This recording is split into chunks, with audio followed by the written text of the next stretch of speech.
Buenas tardes. Comenzamos ya con la actividad. Bueno, gracias por acercarse a esto que nos convoca, que es la presentación del libro de Juan Pablo Hudson, Chicas en Fuga, una actividad que organizamos conjuntamente entre la Secretaría de Relaciones Institucionales de la Facultad de Ciencia Política y la UNR Editora. No quería olvidarme de, dejarles los saludos de Nicolás Mansi, quien está a cargo de la editorial, y por compromisos asumidos previamente y no poder estar en la ciudad, tampoco podía acercarse a la actividad, pero le dejaba saludos especialmente a Juan por haberse acercado, por haber venido hasta Rosario y obviamente a todo el público. La idea de la presentación de este libro va a ser una conversación. Va a estar presente, Eva Benassi, que es trabajadora social, va a hacer un comentario sobre el libro. Luego Rubén Chababo, que es quien dirige la colección donde se inscribe la publicación del libro de Juan Pablo, la colección Avisadores del Fuego. Va a tratar de generar una conversación con Juan Pablo y habilitaremos también un espacio para algunas preguntas del público. Hay un pedido especial de tratar de no generar murmullo, más que nada porque está ahí Juan grabando y la idea después es que este material esté disponible. Va a estar cargado al canal de YouTube, supongo, de la editorial y de la secretaría también. Así que simplemente por eso, obviamente después, cuando estén habilitadas las preguntas y la conversación, se puede intervenir y demás. Bueno, gracias nuevamente y especialmente a Juan, que se vino hasta acá para comentarnos de esta producción. Empieza Eva. Ya está. Bueno, hola. Buenas tardes a todos, todas, todes. Bueno, hola Juan, hola Rubén. Ya nos hemos visto virtualmente. Es un gusto volver a estar con Juan después de mucho tiempo. No sé si escucha, ¿no acopla un poco el micrófono? No. ¿No quieren que hable sin? No. Bueno, el micrófono me incomoda un poco.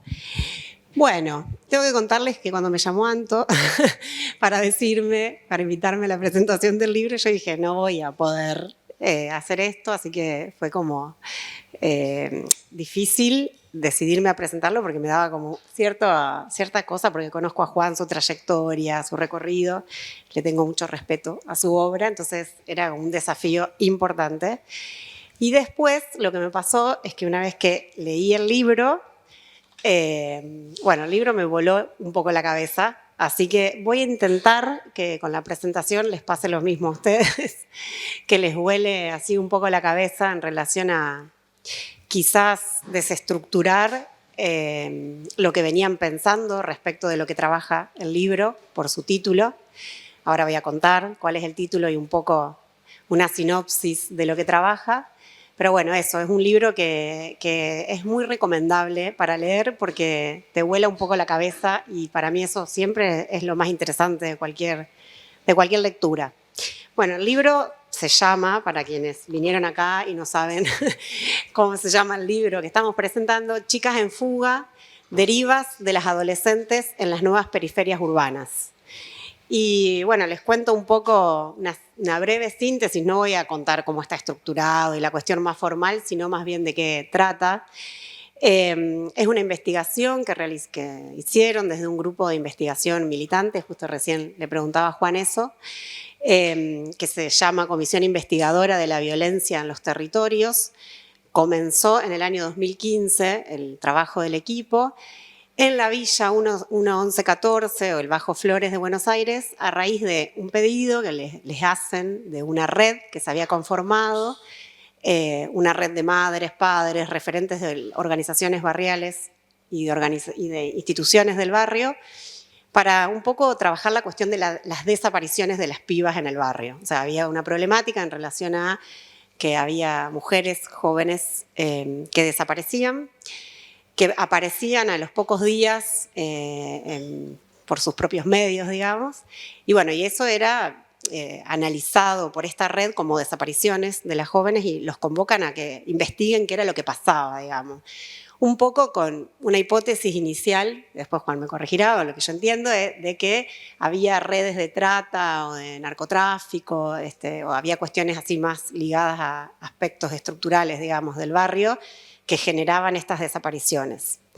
Entonces, bueno, el equipo se propone un espacio con las pibas los sábados a la tarde, en el cual en principio el espacio no tenía ninguna otra propuesta que estar con las pibas y escuchar a estas jóvenes. Y a partir, el espacio, la investigación no fue solo ese espacio, sino que fue eso y además tener intercambios con padres, con madres, con quienes formaban parte de esta red. Pero bueno, a partir de estos encuentros y fundamentalmente a partir del relato de una de las jóvenes, que es Carmen, la cosa vira un poco en relación a lo que les cuentan respecto de estas supuestas desapariciones. Y Carmen le cuenta su relación con Carlos, un pibe al que conoce en la parada de colectivo, con el que genera una relación afectiva, y a partir de eso se va de su casa, se fuga de su casa y vuelve a los días cuando ve que en los medios la estaban buscando por todos lados y decide volver. Entonces, bueno, un poco para este grupo de investigadores esta situación también es sorpresiva y es incómoda. Bueno, voy a trabajar después en relación a esa idea de la incomodidad, porque hay algo del libro que cuando yo arranco a leerlo digo, este libro va a tratar de las desapariciones, las pibas en los barrios. O sea, en algún momento dije, qué denso, porque me parece un tema que es redenso. Y cuando vira así hacia ese lugar, que está buenísimo ese momento del libro, es como que yo me quedo sorprendida, me imagino lo que les habrá pasado a ellos haciendo ese trabajo de campo, cuando todos estaban esperando de que ellos pudieran decir determinadas cosas respecto de estas desapariciones. Entonces, bueno, ahí lo traía para leer, pero en realidad ellos como que cambian el eje de la investigación y construyen una hipótesis que me parece interesante en relación a pensar en estas fugas de las pibas.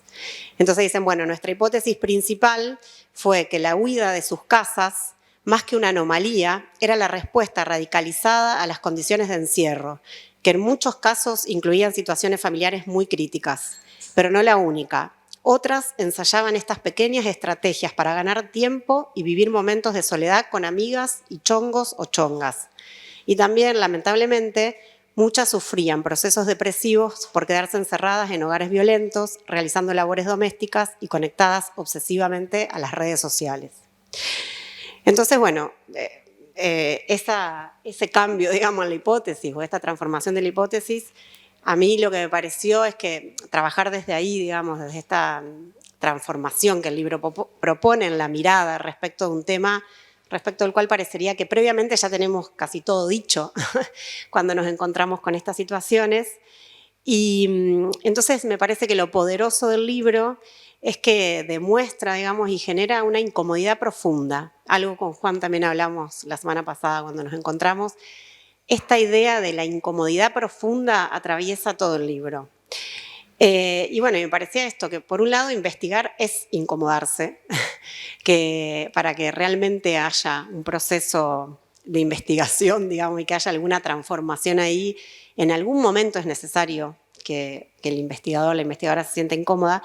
Pero por otro lado, pensaba en tantas situaciones que me han tocado pasar, investigando situaciones con jóvenes y trabajando también con jóvenes, que es que muchas veces queremos escuchar a los pibes, pero no queremos escuchar realmente lo que nos están diciendo, ¿no? O sea, esta incomodidad también de decir, bueno, a ver, escucharlos significa darle lugar a eso que aparece y poder alojar eso que aparece, hacer algo con eso. Entonces, bueno, me parecía que el libro tiene diferentes ribetes de la incomodidad, así me pareció titularlo, y voy a plantear 5 para no aburrirles, porque tiene un montón, pero estos 5 son los que a mí me parecieron que son los más potentes del libro. La primera incomodidad es la incomodidad intergeneracional. O sea, el libro aborda todo el tiempo las dificultades que existen para el diálogo entre adultos, o sea, padres, madres, referentes institucionales y jóvenes. Y volvemos un poco a esta idea de que, bueno, parecería que nadie los escucha a los pibes, ni siquiera en un momento ellos. O sea, ellos en un momento dicen, bueno, tuvimos que los sábados cambiar la estrategia, porque nosotros íbamos y le preguntaban por las desapariciones, las pibas decían, no queremos hablar más de las desapariciones, queremos contarles otras cosas, qué nos está pasando, qué es lo que hacemos. Entonces, bueno, y ahí se me venía a la cabeza así como para también yo fugarme un poco de la densidad del tema, esa escena de Charlie y la fábrica de chocolate, cuando el padre lo mira al hijo y dice, la mayoría del tiempo no entiendo de lo que habla. Y me parecía, bueno, esa cuestión de desconexión intergeneracional que también se refleja en los barrios, cuando muchas veces estamos trabajando y viene una familia y nos dice, no sé qué hacer con esta piba, que es su hija. Digamos, esta idea de decir, bueno, no sé qué hacer con esta situación. Pero bueno, por otro lado, tampoco las pibas quieren hablarle a los adultos. Y cuando les hablan, les dicen lo que quieren escuchar. Muy abiertamente lo plantean. Bueno, ya sabemos lo que tenemos que decir. Entonces, digo, bueno, esto de la incomodidad intergeneracional me parece que hay algo que es interesante para pensar, y por otro lado también, bueno, cómo un equipo de investigación ahí sirvió para mediar algo de esta incomodidad y para poder decir algunas cosas y ser puente, digamos, generacional en ese sentido. El segundo punto, que tiene que ver con otra incomodidad, o en realidad con la idea de que esta incomodidad generacional está sostenida por una moralidad adultocéntrica muy fuerte, que desconoce, juzga y desvaloriza los deseos de las pibas. Porque el deseo de estas jóvenes los incomoda mucho.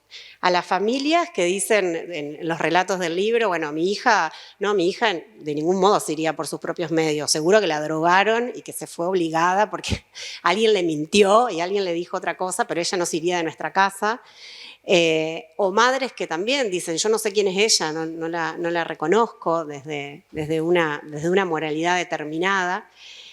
Que bueno, que también ahí hay una cuestión de la particularidad de la población, que es una comunidad boliviana, entonces también ese diálogo intergeneracional tiene sus particularidades culturales, hijas que se sienten argentinas y madres que son bolivianas, y que hay muchas cuestiones que no entienden respecto de cómo las pibas viven su sexualidad, cómo viven sus relaciones sociales. Por otro lado, incomoda a las instituciones esa moralidad, que apelan a distintos discursos que funcionan como máquinas abstractas totalizantes, porque digo, esta idea de son los narcos, es la droga. Entonces hay, digamos, algunas explicaciones que funcionan, también convirtiendo en máquinas a las propias pibas y ubicando todas sus prácticas sociales desde ese lugar.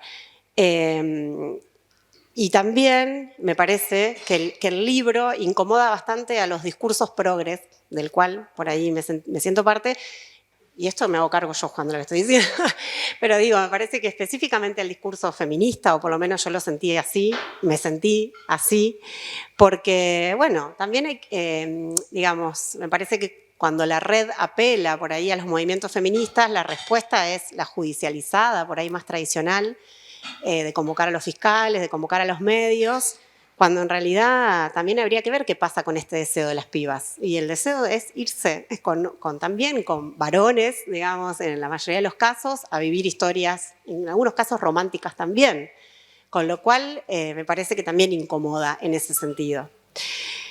El tercer punto, desde esta incomodidad, para mí el libro habilita una pregunta, que es ¿cuál es la red? Y ahora quiero leer un fragmentito, porque me parece que esa pregunta respecto de cuál es la red también es potente. Les leo un fragmento del libro.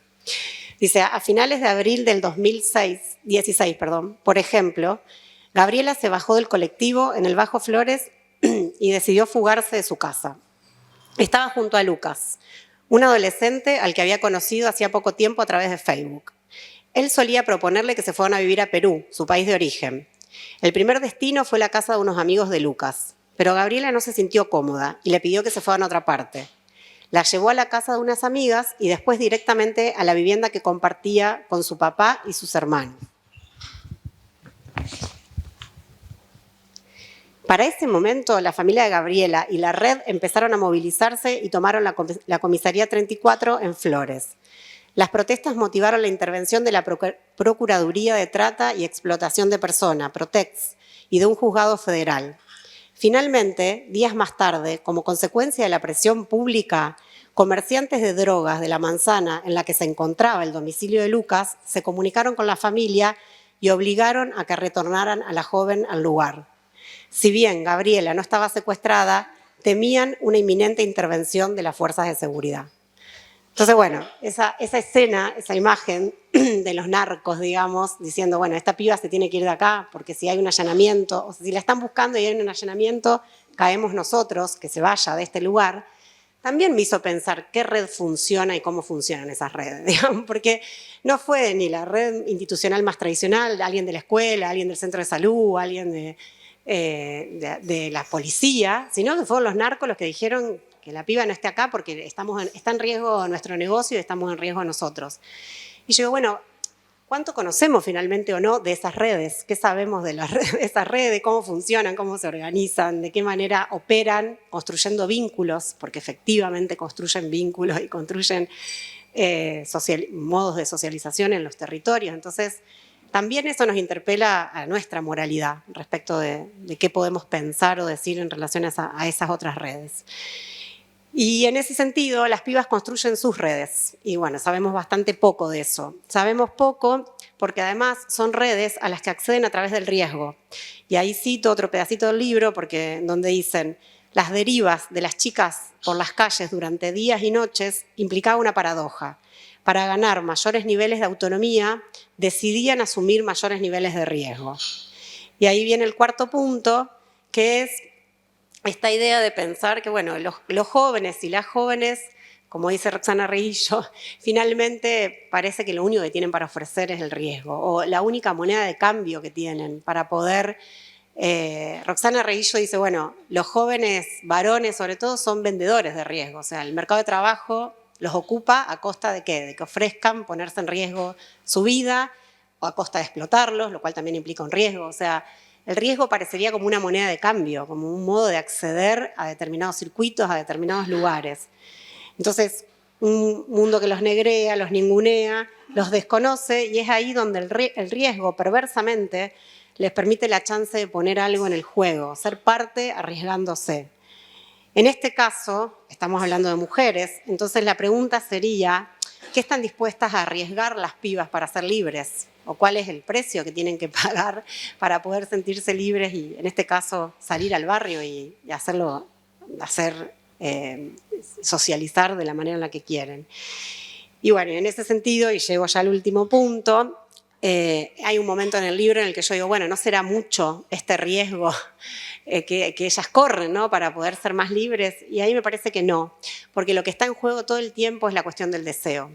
O sea, y esta es la última y quinta cuestión que quería marcar, y no es mucho lo que está en juego porque es lo que ellas desean, y creo que en ese sentido el libro recorre un hilo que es delgado y complejo entre lo riesgoso, lo prohibido y lo deseado. Lo recorre y lo habita con el telón de fondo de la precariedad, porque nunca se aleja Juan de decir, bueno, es desde ese lugar de precariedad desde el cual estas pibas desean. Pero esa precariedad condiciona, pero no determina. En ese sentido, bueno, también traigo a la querida Fonseca, que la estamos leyendo en estos días ahí con la Silvi, que es una antropóloga brasilera que siempre nos parece interesante para pensar cuestiones.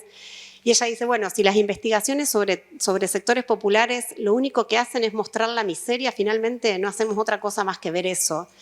Y a mí me parece que en ese sentido el libro se enfrenta a esa idea y recoge el guante, digo yo, contando que las pibas desean y se mueven cosas a partir de desear.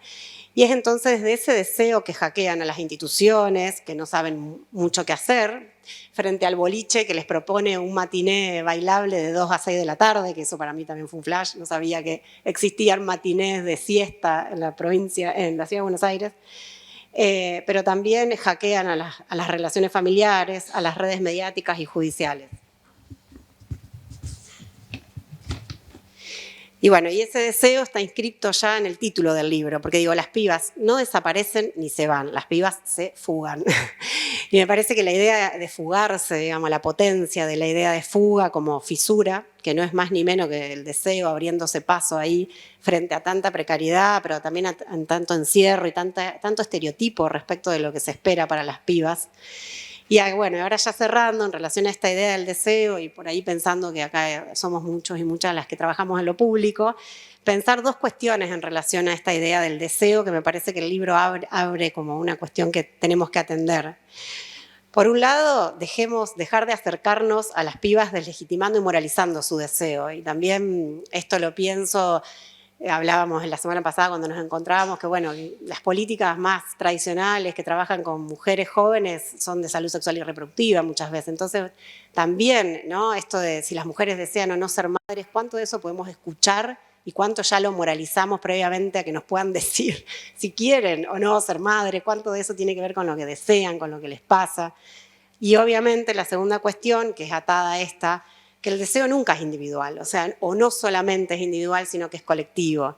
Entonces podemos acompañar a las pibas a desear. Me parece que podemos pensar en propuestas que contemplen esos deseos, pero también acompañar a que si ya desean algunas cosas, como salir, enfiestarse, joder, hacer cosas que quieren hacer los y las jóvenes, proponerles un mundo de jóvenes para jóvenes y no pidiéndoles que asuman anticipadamente el mundo adulto que las espera.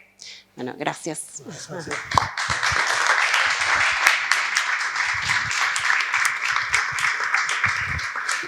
Excelente, Eva, porque la idea no es que yo presente el libro, sino que justamente Eva hiciera un raconto de lo que Juan Pablo ha trabajado.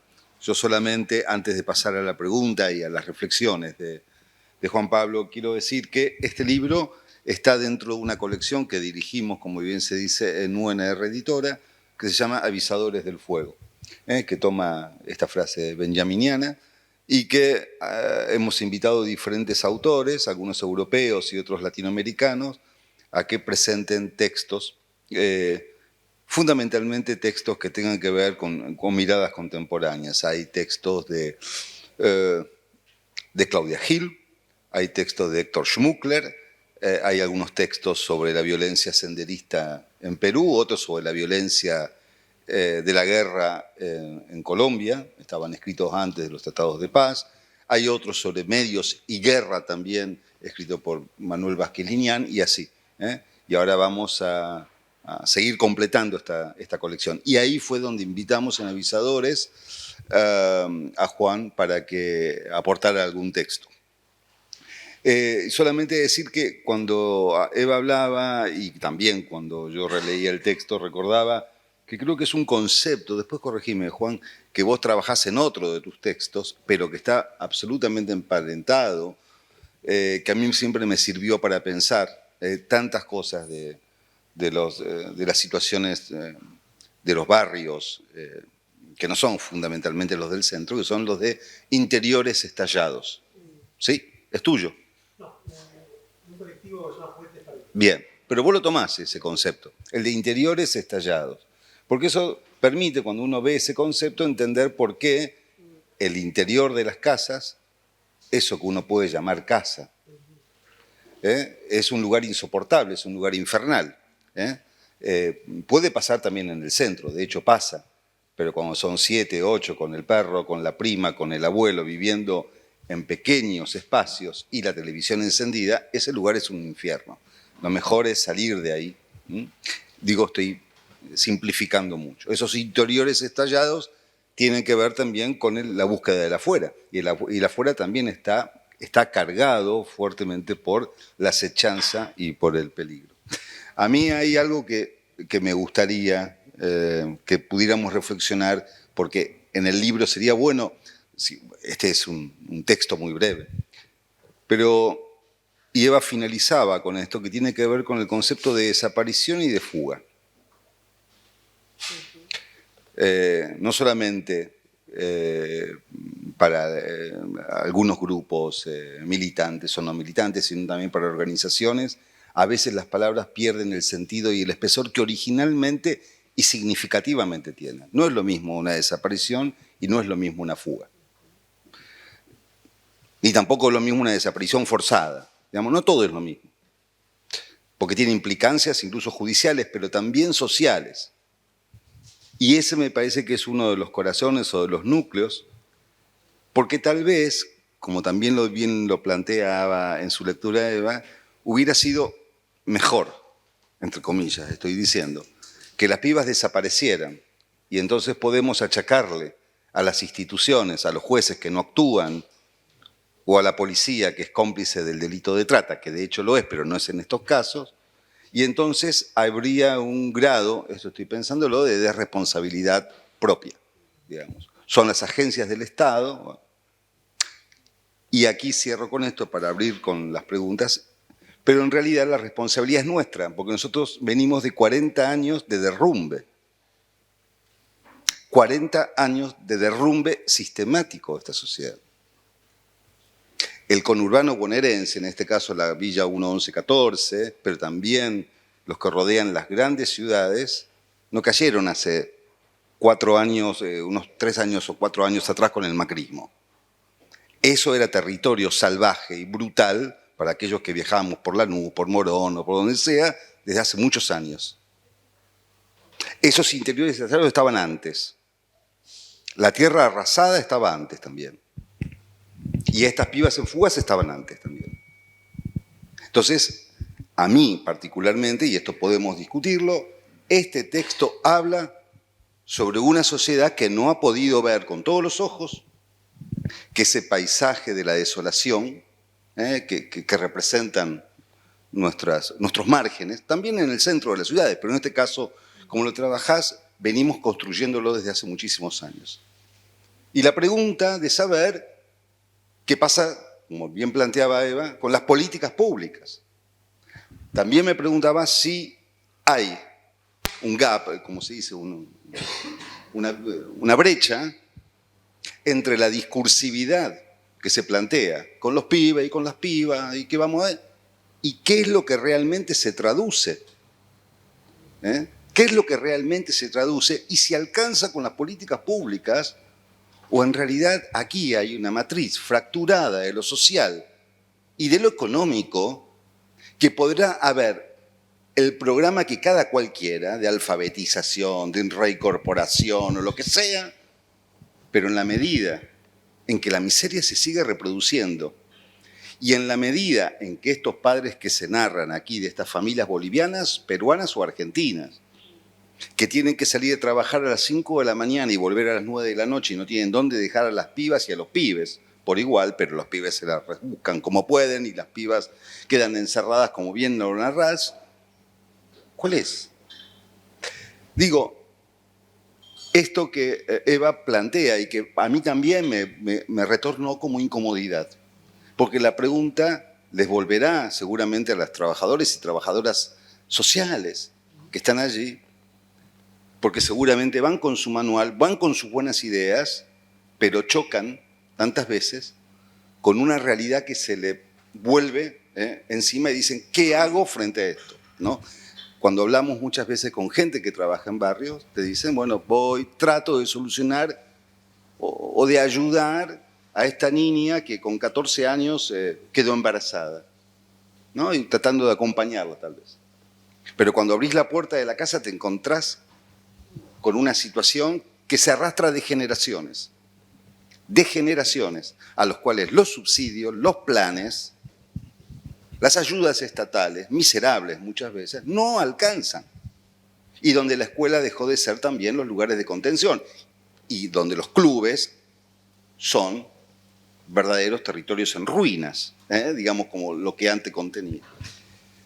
A mí me interesa que reflexionemos un poco, siguiendo la reflexión de Eva, porque creo que Eva planteaba también como esa incomodidad y de todo lo que dispara este libro. Y para empezar, Juan, y abro el espacio para que todos aquí podamos preguntar, porque estamos para establecer un diálogo y escuchar a Juan.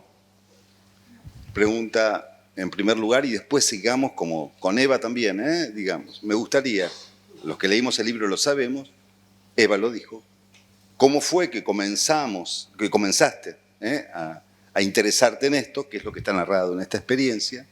Y después me gustaría, si me podés ayudar a pensar en esta diferencia conceptual y lo que implica la diferencia conceptual entre desaparición y fuga. Bueno, ¿cómo les va a todos y a todas? Gracias. Agradezco rápido, así nos ponemos a charlar y no perdemos tiempo, pero buenísimo la convocatoria. Hace mucho que no venía a la ciudad. Veo un montón de amigos y amigas muy queridas y valoradas. La investigación contó un poco Eva. Yo recién llegaba a Capital, soy rosarino para quienes no me conocen. Me mudé en el 2016 y hacía varios años que investigaba la vida y las dinámicas en los barrios de Rosario, sobre todo en Ludueña, que es un barrio que quiero mucho y que tengo una implicancia muy grande, tengo grandes amigos ahí. Al principio se bancó con dificultad, pero después en un momento fue medio explosivo. Como nos surgió decir, ¿qué le estamos dejando? ¿Para qué hacemos esto? Estas chicas, ¿qué se llevan de acá? Como al mes y medio me acuerdo que ya era insoportable esta situación y yo insistía, pero en lo que a mí me correspondía, que era no preguntar, me monitoreaban ellas, yo vengo del periodismo, la investigación, y en lo que era armar relaciones pedagógicas era yo, hasta que transcurrieron los 2 meses, 1 mes y medio, 2 meses, dijeron, bueno, algo hay que hacer. Dijo, hagamos un taller. Y bueno, listo, háganlo. Entonces se armó un taller de serigrafía porque había una coordinadora del taller de serigrafía de este centro cultural. Era una marcha que organizaba Ni Una Menos, entonces hicieron remeras con consignas feministas.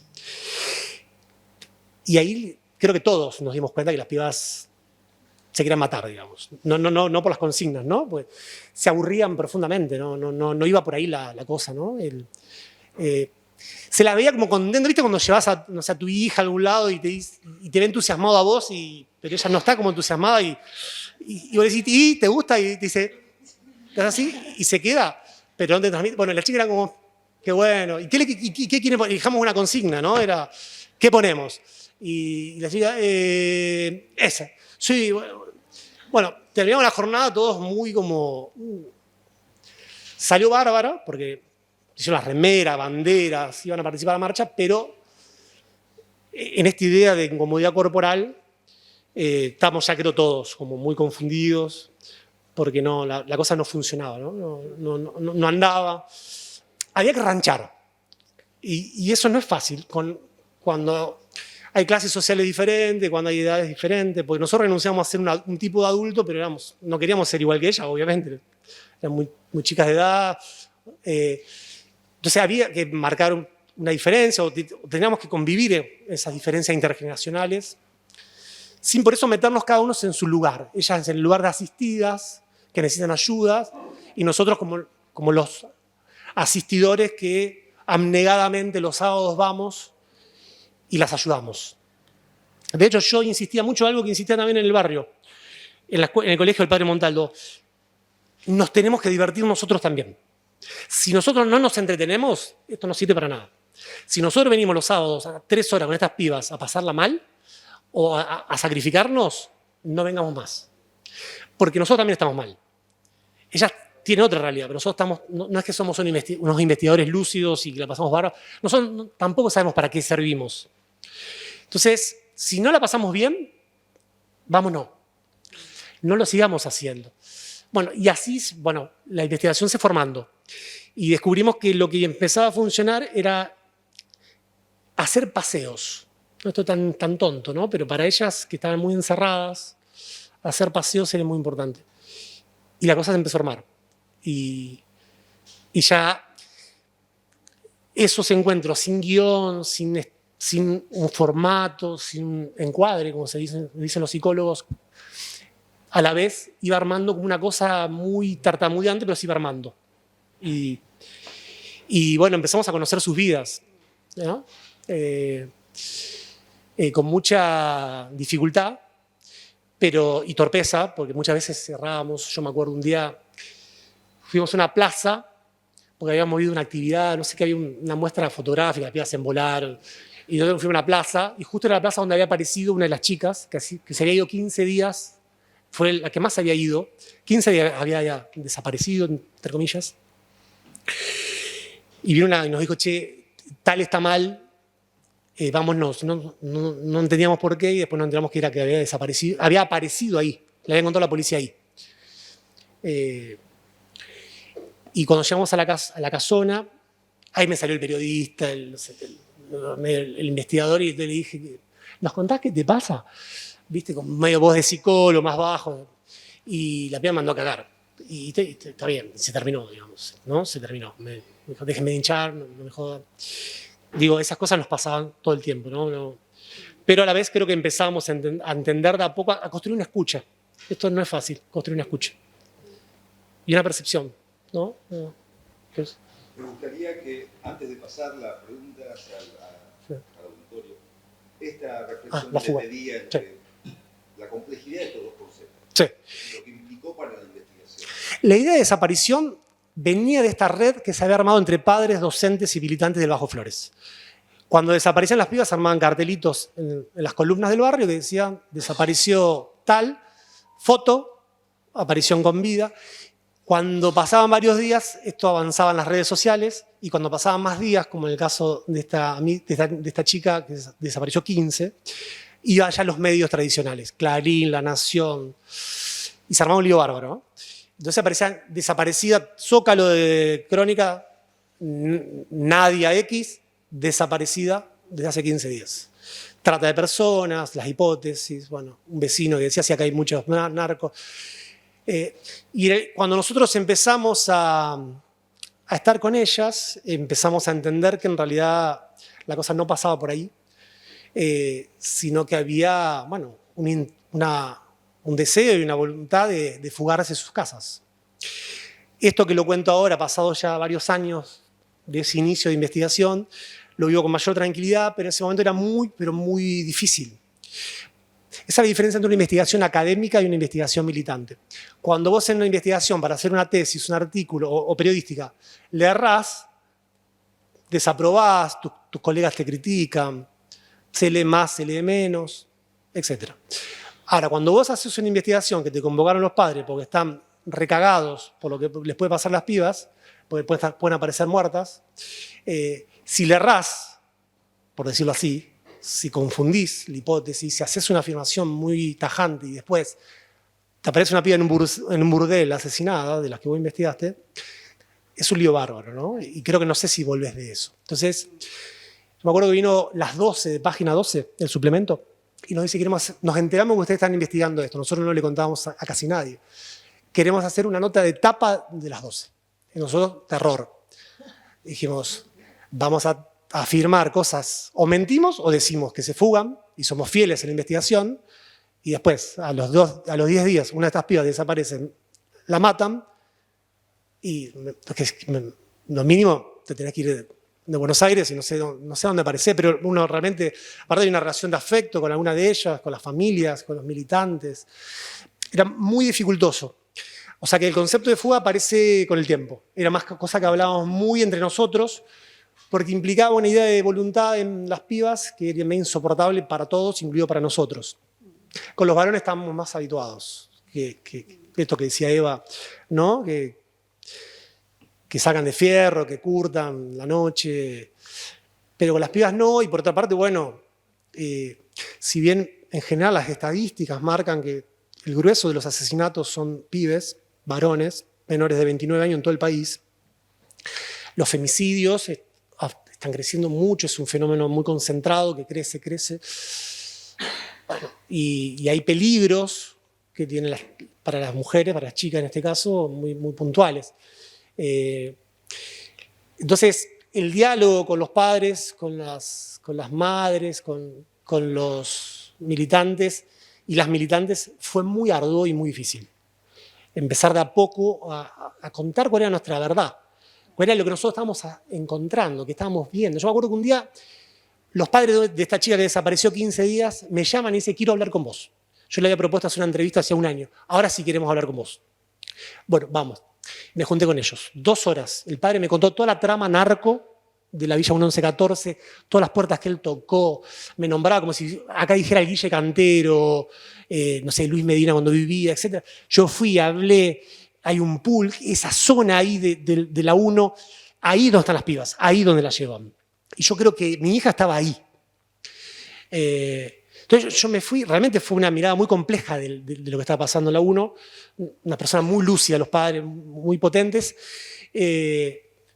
pero yo estaba convencido que todo lo que él decía era verdad en el barrio, pero no era lo que le había pasado con la hija. ¿Qué haces? Yo como Juan Pablo, blanco, letrado, demás, lo voy a negar, ¿qué hago? ¿Qué se hace en esos casos? Eso es un lío. Es un lío. Como si yo estoy con Varón, con Lucho, no sé, o a Lucho le puede pasar, y vos vas con una doña y vos te das cuenta que no pasa lo que pasa, o crees, por lo menos estás convencido que no, y la doña dice que sí. ¿Qué haces? ¿Qué se hace? Entonces era muy, muy difícil de sobrellevar todo eso. Pero nosotros estábamos convencidos en un momento cuando pasó, ya había pasado medio año con las pibas, dijimos, esto no tiene nada que ver con lo que se está planteando, no, acá no hay, en este caso puntual no hay trata de personas, acá son fugas. Después pasan cosas delirantes. Agrupaciones, mujeres de agrupaciones militantes que decían, yo a ella la saqué de un burdel. Y una docente que era íntima amiga de esta piba, un caso que desapareció varias veces seguidas, me dijo, mira, yo hablé con ella y me contó todo lo que pasó y nunca estuvo en un burdel. Y esa mujer decía, yo la saqué. Esa cosa con las desapariciones aparece mucho. Bueno, vos, Rubén, la idea de desaparición genera cosas muy extrañas. Porque es muy siniestra la figura también, ¿no? Aparecen corrillos. Con esa piba que aparece en la propia marcha. Otra escena desopilante del libro que a mí me voló la cabeza y me hacía como hasta reír, porque una piba aparece en su propia marcha, que llega y dice, dejen de poner estos carteles y buscarme por todos lados, acá estoy. O sea, entonces como que en un momento el libro también te hace hasta por un momento reír de esas escenas, porque vos decís, por favor, baje. Entonces vos decís, bueno, apareció en su propia marcha de búsqueda. O sea, hay situaciones que también nos ponen como, nos enfrentan a por ahí modalidades muy estereotipadas respecto a algunas cosas, ¿no? Que las pibas vienen y te dicen, bueno, no, esto así, no. Obviamente, que eso no desconoce la complejidad. Por eso es como, también presentarlo en ese sentido era difícil, porque no es que el libro dice, ah, bueno, no, en este barrio no hay narcos, no hay redes de trata, no hay violencia de género. Pero lo que plantea es, bueno, en toda esa complejidad también están estas situaciones de estas pibas que plantean esto. O sea, entonces es interesante porque además a mí me pasó como trabajadora social que empecé a contarle a compañeras que trabajan en los territorios, muchas me dijeron, sí, eso pasa. O sea, también esto de esos como medio secreto a voces de algunas situaciones, que está bueno también decir, che, esto pasa también y que podemos encontrar otra vuelta, pensarlo de otra manera, que me parece que el libro habilita eso. Había un fiscal, el fiscal Jiménez, del distrito de Flores y otros barrios, que era un hijo de puta, ¿no? Era muy odiado por la militancia porque era un tipo muy indeseable, muy misógino. Pero él decía, se van con noviecitos, cuando le hacían las denuncias, ¿no? Le tomamos una vez la comisaría de ahí del barrio, entramos y le tomamos la comisaría. Entonces él venía y decía, se fueron con los noviecitos. Entonces, en general pasaba eso, se iban con chabones. Pero una cosa es decirlo así y sacarte el problema y otra cosa es cuando vos tenés una responsabilidad afectiva con la familia, ¿no? Porque ahí ya es otra cosa, la historia. Entonces, las militantes decían, ok, se van con chicos, pero cuando se van, nosotros tenemos que lograr construir un puente, un diálogo con estas pibas para que esa ida con los chabones, que está bien que la hagan, tengan un reaseguro. Bueno, ¿cómo hacemos siendo militantes de izquierda o nacionales populares, feministas algunas, para no ser unos sortivas que le decimos, mirá, pasame, no sé, la dirección, el horario? Es difícil a una chica de 15, 16 decirle esto porque huye. El tema está abierto, para que... El tema es que después de leer el texto, uno lo que puede pensar es que no hay lugar a donde volver. Sí, es así. No hay lugar a donde volver. Digamos, esa piba que vuelve, ¿a dónde vuelve? Sí. Ese es un tema, Sí. digamos, ¿no? Digo, lo que uno desprende después de esta lectura. Por ahí vos decís, bueno, está abierto para que participen y seguramente acá hay gente con experiencias. Ah, bueno. No, si no cuento algo. Bueno, avanzamos. ¿Sí? Con este boliche, se llama el Vacilón de Liniers. Un boliche que las pibas empezaban a contar, ¿cómo era que usaban una frase como fuiste a vacilonear? Y decían, ¿qué es esto? ¿Qué es el vacilón? Yo encima rosarino ahí. Y me acuerdo que ahí descubrimos el horario, que era de 2 a 5 de la tarde, que las pibas se encanutaban la ropa y se iban a la escuela con la excusa de la escuela, se tomaban un remis porque era lejos. La escuela no era en la 1-11-14, sino en Caballito, y se iban al vacilón, se hacían la rata al vacilón, hasta las 5 que terminaba justo la escuela. Los tipos sabían el horario perfecto, se iban a la escuela, se tomaban el colectivo y volvían. Entonces, una de las agrupaciones, La Dignidad, que tiene mucha presencia en el Bajo, compra un colectivo para trasladar a los nenitos, a los más chiquitos y las nenitas, desde la villa, de los lugares más, sobre todo más picantes del barrio, hacia, por ejemplo, Caballito, otras escuelas lejanas a la 1, para que lo hicieran con seguridad. Entonces, nos juntamos un sábado medio desesperados, en estos momentos de confusión, con los docentes de la principal escuela del Bajo Flores, de la villa, y algunos militantes. Entonces empezamos a charlar y uno decía, esto es un desastre, esto es un paraestado. Entonces dijimos, y uno dijo, che, ¿y el vacilón qué hacemos? ¿Vamos a denunciarlo? Entonces dijimos, bueno, hagámoslo, hagamos una denuncia, a ver qué pasa. Algunos decían, ahí hay como lugares para dormir, para mí que ahí ejercen la prostitución. Entonces, a mí se me ocurre un poco en chiste y digo, ¿y por qué no usamos el colectivo y la llevamos a las pibas del vacilón, la esperamos ahí y a las 5 la sacamos? Y nos aseguramos que entren y salgan bien. Fue un escándalo. Yo lo había hecho como un chiste. Imagínate, por otra parte, las pibas, imagínate si va a ir con los tíos. Te levantás un chabón y... Pero yo lo hice... Pero lo que quiero mencionar más allá del chiste es que hasta dónde estábamos dispuestos a pensar. O sea, era medio como, bueno, si la quieren curtir, qué sé yo, tenemos este colectivo y vamos a llevarlo. Por lo menos, no sé, ¿se entiende? Era un intento por tratar de pensar. Yo lo dije en chiste, un docente casi me mata.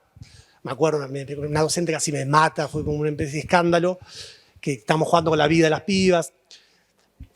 Pero era un intento de tratar de pensar, salir, porque me acuerdo que a veces las docentes, las militantes decían, bueno, haremos una jornada de juegos.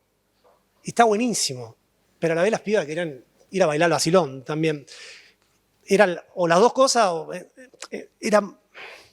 ¿se entiende? Vos no le podés cambiar el vacilón por jugar al vóley.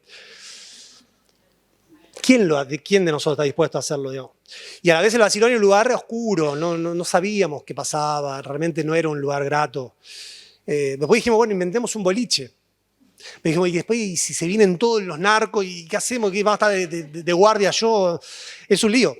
Bueno, Lucho, insisto, con los que trabajan en los barrios, saben de estas cosas. O sea, ¿cómo haces? Bueno, sí, bueno, vamos a construirle ocio. Y...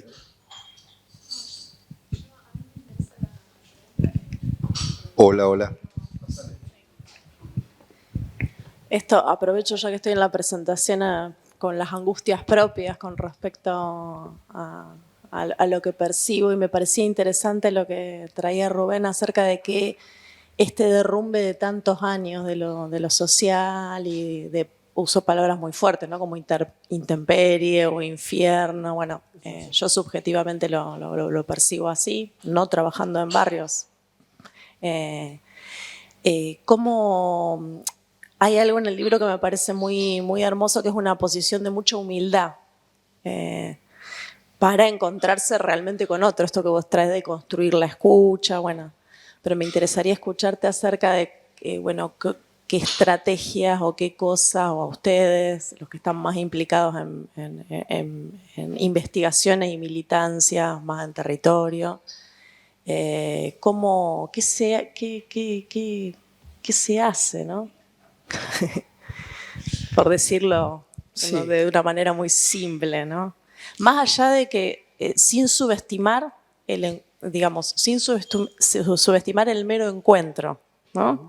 Me parece que es muy, muy genuino y muy valioso ya que un sábado ustedes estén ahí, esas otras personas u otros, ¿no? Que podrían ser miles de anécdotas diferentes. Ese intento ya me parece muy humano y me parece valioso en sí. Así no aporte nada a ninguna investigación o no solucione, entre comillas, ninguna situación o no salve la vida de nadie, en un punto sí, porque hay ahí un intento de encontrarse con otro y eso ya es un montón en algo muy derrumbado, muy arrasado.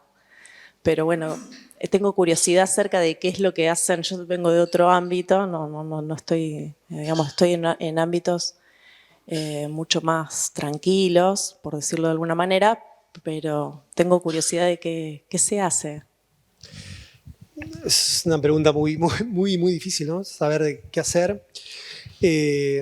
Nosotros cuando lo que contemplamos cuando descubrimos que eran fugas voluntarias, con mayor o menor niveles de intensidad, algunas más simpáticas, de algunas horas, la famosa rateada y el vacilón, otras ya 15 días de gira por las periferias de Capital, es un tema muy delicado. Nosotros, en principio, esto te voy a decir más lo que evitábamos que lo que podíamos hacer. A nosotros nos asustaba mucho una figura que yo llamo pensar a los chicos como rockstars. Es una discusión que tengo con este colectivo que nombraba Rubén, que construyó este concepto muy bueno que es los interiores estallados, ¿no?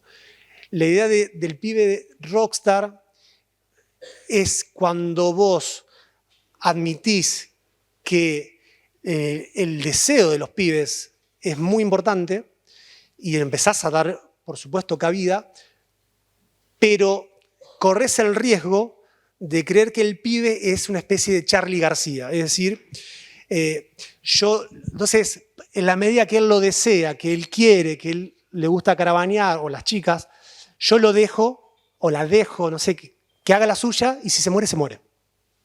¿No? Es una discusión muy delicada, que me costó el vínculo con este colectivo, ¿no? Aunque valoro mucho lo que escriben. Porque para mí hay que evitar eso, y nosotros dijimos, bueno, listo, acá hay un deseo, las chicas quieren vivir la noche, la sexualidad, etcétera, etcétera, pero eso no significa que eso necesariamente sea algo que nosotros tengamos que, digamos, festejar. Es difícil. Entre la moralidad y después pensar a los pibes como rockstar. Medio como la discusión de Charlie, que era mejor, esta discusión media estúpida, ¿no? Era que dejarlo que se hubiera muerto en la época de no sé, que más loca que tenía, o está bien esto que hizo y quedó medio como una planta. Bueno, evitar por todos los medios eso, ¿no? Evitar... realmente una compañera que tenía una sensibilidad que me enseñó mucho, decía, tenemos que lograr que entiendan que nos interesa sus vidas, sin que por eso crean que se la vamos a negar. Ese era como el desafío. Eso es lo que te puedo decir más como el desafío. No te puedo decir... entonces, siempre trabajamos en esa frontera, ¿no? Porque ahí donde ellas detectaban algo de, viste, me vas a restringir, nos pasó. Algo que cuento en el libro. Un día una piba no vino el sábado y a las 8 de la noche, la madre a las 9 de la noche, la doña dijo, che, ¿a qué hora tomo el colectivo fulanita? De vuelta al barrio. Nosotros la acompañamos a la parada. Y dijimos, pero, ¿qué hacemos?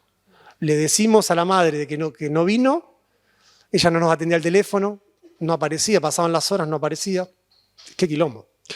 Le dijimos a la madre, dijo, decidámoslo. Dijimos, mira, no vino.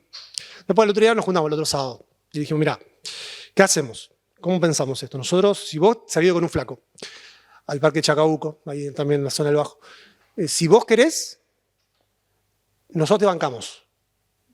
Ahora tenemos que llegar a un acuerdo. Si vos querés hacer esto de que usás el espacio para irte con un flaco, bien. Pero el acuerdo es que vos nos decís dónde vas a estar y cuando te volvés al horario previsto con las chicas y con nosotros que te acompañamos a la parada. Porque si no es un lío. Bueno, funcionó. Un par de veces no vino. Pero estoy en el tal lado, así, medio como... Lo que pasaba era que con las campañas tan ruidosas que se armaban cuando las pibas desaparecían, sobre todo cuando llegaban a la tele, las redes también es un lío bárbaro, porque las pibas se veían la foto en Facebook, en Twitter, y circula muy rápido eso, ¿viste? Y es un scratch. Y tenían 16, 15, es medio un escándalo. Pero cuando te apareces en el zócalo ¿viste? A pesar de que los medios ya no tienen tanta importancia, pero aparece en el zócalo, se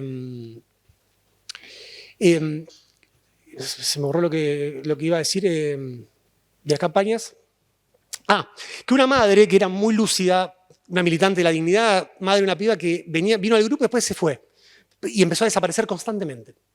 se fugaba. La madre estaba desesperada. Entonces, un día se enteró que se fue con un pibe, conocido de una familia. Entonces lo que hizo, agarró el teléfono, llamó a la tía y le dijo, mira, mi hija yo sé que está con tu sobrino. Yo te doy 24 horas. Si en 24 horas no aparece, yo empiezo la campaña de difusión de la desaparición y lo acuso a tu hijo de haberla secuestrado. Entonces la piba a las 2 horas apareció en la casa, inmediatamente, ¿no? Pero entonces ahí decíamos, qué locura que para poder comunicarse esta madre con la hija, tiene que armar semejante bardo.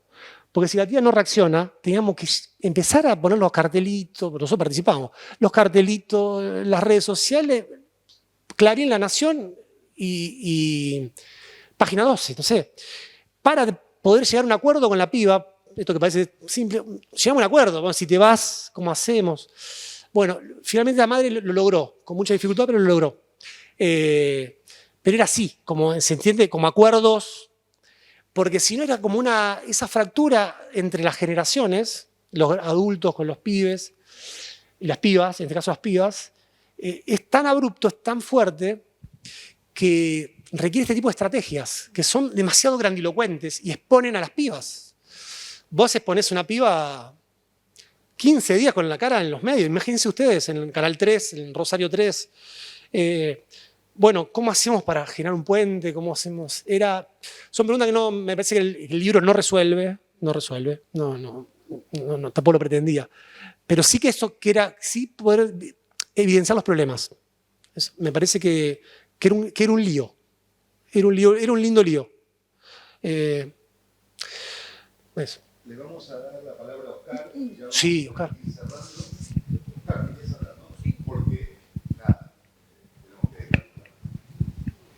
No, primero agradecer porque esto es muy profundo y muy real, porque esto que vos contás no es de allá. Uno trabajando con chicas en el barrio sabe una descripción contándonos: la mesa en mi casa es inaguantable porque mi padre está chupado, está cansado y más que pudiendo estar, lo único que quiero es disparar de esa mesa. No es solamente de allá, porque además el machismo, por ejemplo, de migrantes de Chaco, es exactamente la descripción. Pero lo que me importaba a mí era decir que esto que él estaba diciendo está en la conclusión, el último párrafo del libro.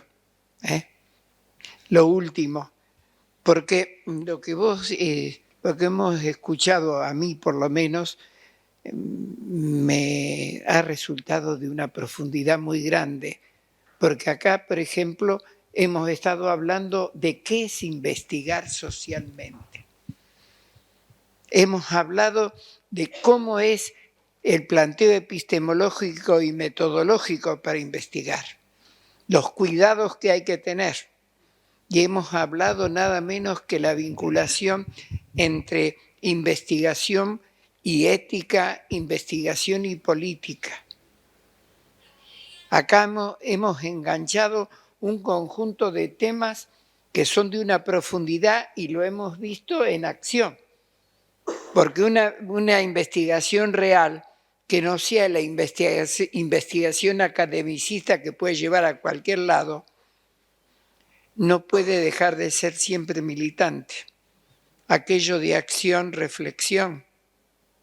Acá un ejemplo, pero además, ¿cuáles son las condiciones? Porque yo anoté esto. En tu libro aparece lo que es todo el conjunto de contradicciones que llegan a conformar la situación crítica, no de 40 años. Esa situación viene clarísima desde fines de los 50 para acá, porque se va constituyendo una crisis sistémica, digo sistémica, estructural, porque es del sistema que está en crisis, donde el sistema hace surgir todas las contradicciones que tiene. Toda la cuestión de género, acá en el libro aparece clarísimo. porque lo que son los varones, lo que son las mujeres, los conflictos para uno, para otro, por dónde andan. Aparece la estrategia, por ejemplo, el narcotráfico es un aspecto del mercado libre en el que vivimos, porque el mercado cuánto se mueve con eso. Pero así como buen integrante, también es inteligente, no mete la pata donde no le toca, porque lo que le importa es la ganancia, no la pérdida. Los desaparecedores tienen otra característica que el que quiere ganar. Los desaparecedores trabajan desde otro lugar. Y acá se nos plantea toda la crisis de las instituciones, porque vos estás hablando indirectamente de que la justicia, ¿cómo funciona si no está a la altura de la situación? Y no solamente esto, sino cómo son nuestras intervenciones sociales, para no ser simplemente algo mecanicista. Está esto, aparece este síntoma y veo que le respondo mecánicamente y no sé leer lo que me está diciendo el síntoma. Esta charla tendría que ser de 3 horas más, por lo menos. Y gracias por habernos invitado, porque es para gozar, pero en el buen sentido de la palabra, y que un investigador no puede dejar de sentir. Y si el investigador no se da cuenta que está en el encuentro con sujetos y que los sujetos hablan cuando quieren y dicen lo que quieren, y que la investigación se hace en todos los lugares, no solamente en el encuentro. Yo pienso en cuando uno está en una esquina y viene como el otro día uno que está en el choreo, que consume, pero viene y me empieza a hablar y está hablando casi 10 minutos. ¿Y a qué viene y qué es lo que me quería decir en el fondo? Bueno, yo agradecidísimo.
Muchas gracias. Y bueno, lo vamos a invitar más seguido a Juan Pablo para generar estos espacios.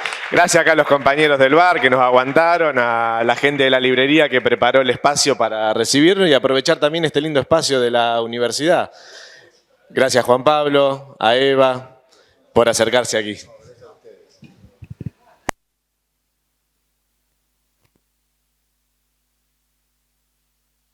Plantea toda la crisis de las instituciones, porque vos estás hablando indirectamente de que la justicia, ¿cómo funciona si no está a la altura de la situación?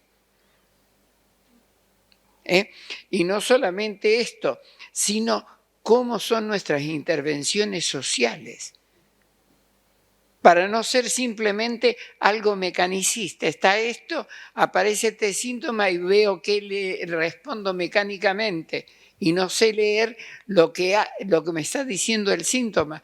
Esta charla tendría que ser de 3 horas más, por lo menos. Y gracias por habernos invitado, porque es para gozar, pero en el buen sentido de la palabra, y que un investigador no puede dejar de sentir. Y si el investigador no se da cuenta que está en el encuentro con sujetos y que los sujetos hablan cuando quieren y dicen lo que quieren, y que la investigación se hace en todos los lugares, no solamente en el encuentro. Yo pienso en cuando uno está en una esquina y viene como el otro día uno que está en el choreo, que consume, pero viene y me empieza a hablar y está hablando casi 10 minutos. ¿Y a qué viene y qué es lo que me quería decir en el fondo? Bueno, yo agradecidísimo.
Muchas gracias y bueno, lo vamos a invitar más seguido a Juan Pablo para generar estos espacios.